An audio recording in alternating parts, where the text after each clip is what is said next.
Science, throughout history, has developed and advanced in exponential ways. We are making advances at speeds that even decades ago we were not able to imagine. We must not forget, however, the various obstacles science has had since we began practicing it. The persecution and execution of scientists that go against established beliefs, the manipulation of findings to further political agendas, among other things. All of this is a tendency of scientific discoveries, fear before understanding. And this is what is happening in this era of scientific discoveries with genetic modification.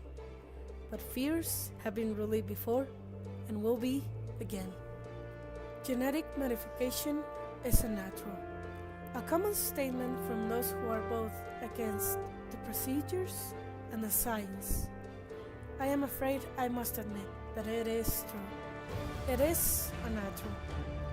But tell me, did anyone call the selection of crops with specific characteristics unnatural?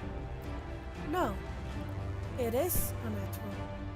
But people decided to turn a blind eye to this fact due that it benefits them. And this same reasoning is also true of genetic modification. This tool is the solution to many of the problems society faces today. World hunger could be alleviated or even solved by the use of genetically modified crops.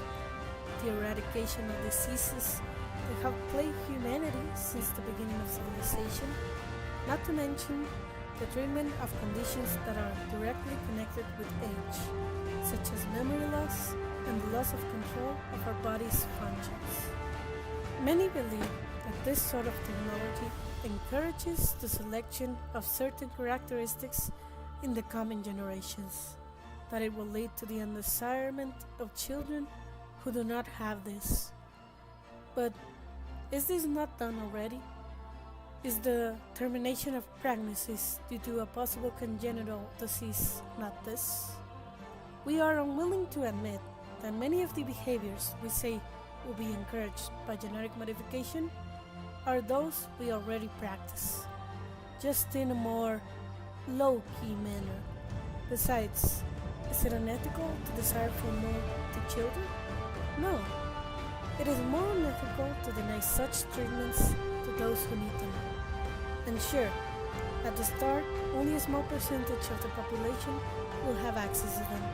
But as we allow the development of this technology, more cost-effective treatments will arise as it has happened before.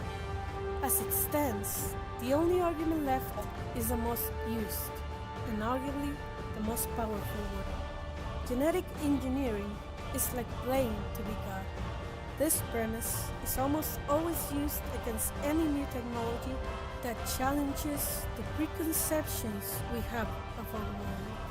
And it is an argument that is wrong, even from a conceptual level. God, according to most, is a being that can create something from nothing. We as humans can only alter what is already there.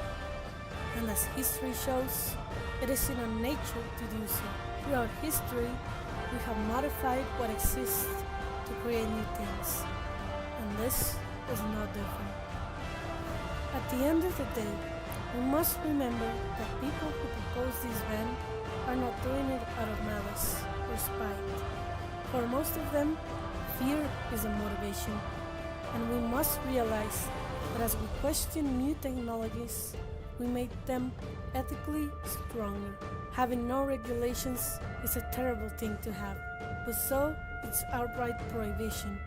Only by balancing these two can we truly use this new technology to its furthest potential, and so take on the challenges posed by this new century.